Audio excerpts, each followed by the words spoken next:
ప్రముఖ సినీ నటి శ్రీమతి సంగీత గారి ప్రారంభించారు. IVF చికిత్సలో 25% భారీ discount, free doctor consultation, free ultrasound scan. 49 అంటే సంతానం, 49 అంటే సంతోషం. హైదరాబాద్ లో ఆక్రమణలను తొలగించడానికి ఏర్పాటు చేసినటువంటి వ్యవస్థ హైడ్రా. ఇప్పుడు ఆ హైడ్రా కే ఒక ప్రశ్న ఎదురైంది. ప్రశ్నను కూడా అనలేము, హైడ్రా పరిస్థితి ఒక ప్రశ్నార్థకంగా మారింది అని అయితే అనుకోవచ్చు. ఏంటి అంటే హుస్సేన్ సాగర్ని కూడా భారీ స్థాయిలో ఆక్రమించేశారు. హుస్సేన్ సాగర్కి సమీపంలోనే ఈ హైడ్రా ఆఫీస్ ఉంది. ఈ హైడ్రా ఆఫీసు ఉన్నటువంటి స్థలం కూడా ఆక్రమించి కట్టిందే.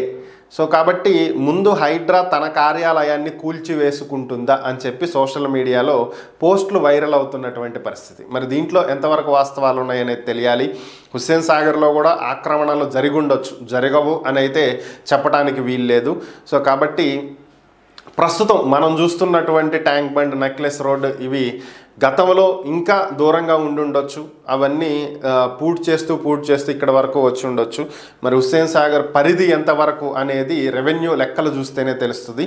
మరి ఎన్ని ఆక్రమణలు చేశారు, ఎన్ని కట్టారు, ఏంటి అనేది తెలిస్తేనే దీని మీద చర్యలు తీసుకోగలుగుతారు.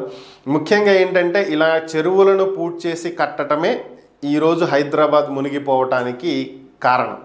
ఎప్పుడైతే వీటిని పూర్తి చేస్తారో నీళ్లు వెళ్ళేటువంటి దారి లేకుండా పోతుంది. దాని ఫలితమే ఈరోజు హైదరాబాద్ వాసులు భరిస్తున్నటువంటి ఈ పరిస్థితి. దీని నుంచి బయటపడాలంటే ఖచ్చితంగా కొంతమందికి బాధ కలిగించినప్పటికీ, కొంతమందికి నొప్పి కలిగించినప్పటికీ కూడా, కొంతమందిని ఆర్థికంగా నష్టపెట్టినప్పటికీ కూడా కూల్చివేతలు తప్పనిసరి.